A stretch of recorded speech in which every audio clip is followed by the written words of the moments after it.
Think about the biggest nations in the world. Japan. You want to think of Japan. Don't think of anything in Japan. Just think of its brands. Toyota, Honda, Mitsubishi, Sony. You can go on and on. Think of South Korea, Kia, Hyundai. You can go on and on. Germany, Mercedes-Benz, Adidas, Opel, Volkswagen. You could go on and on. America. Almost everyone in this room can name a US brand and we won't exhaust it. That is why they are the most powerful economy in the world. The intelligence is to understand that ideas can grow and that the human will can be the architect of that growth. But that we have to numb ourselves to the limitations that we see every day. Like she rightly said, we shouldn't think about what is going wrong in Nigeria. We should think about what is going on in Nigeria and what exactly we can do about that. Are we on the same page? So think borderless.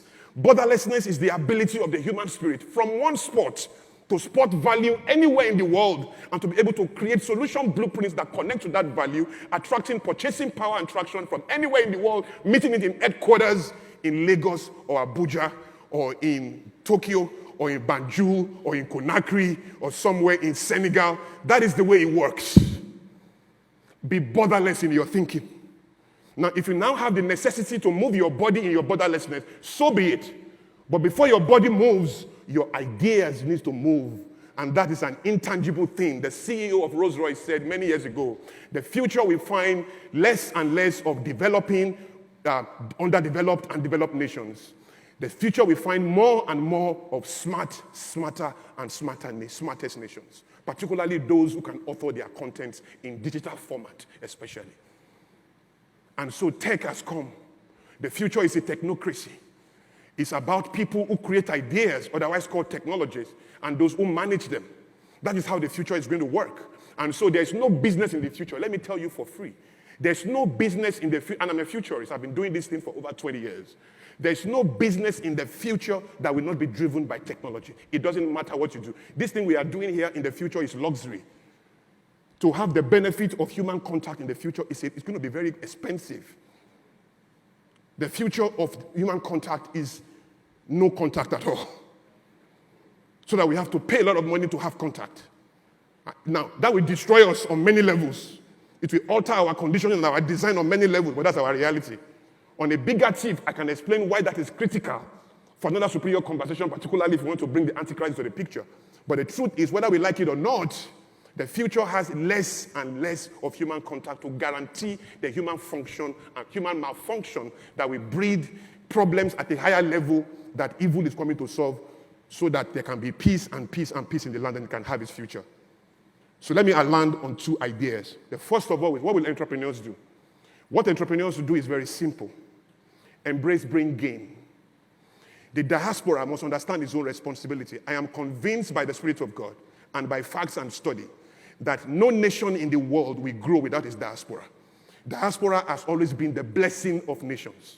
If you think about it, everybody you know in the Bible, from Joseph, diaspora, Isaac, diaspora, Abraham, diaspora, Ezra, Daniel, diaspora.